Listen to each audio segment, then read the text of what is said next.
ניגוב רצפה. תרגיל הבא מתבצע בעזרת מגבת. אנו מניחים את הרגל על מגבת ומבצעים תנועות ניגוב לפנים ולאחור. תרגיל הבא, הרגל הדומיננטית היא הרגל העומדת ולא הרגל שמבצעת את התנועות לפנים ולאחור. יש לשמור על זווית של כ-120 מעלות במפרק הברך ולנסות לצמצם למינימום את התנועה של הרגל הסטטית. יש לשמור גם על שיווי משקל לאורך כל התרגיל. שיווי משקל מתקיים על הרגל הסטטית ולא להעביר את המשקל לרגל שמבצעת את התנועה.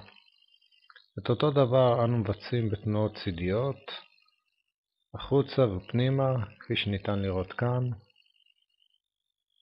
גם כאן אנו שומרים על שיווי משקל שמתקיים על הרגל הסטטית, לא מעבירים את שיווי משקל, את מרכז הכובד, לרגל שמבצעת את התנועה. כפי שניתן לראות כאן, צמצם למינימום את תנועת הרגל הסטטית ולשמור על שיווי משקל.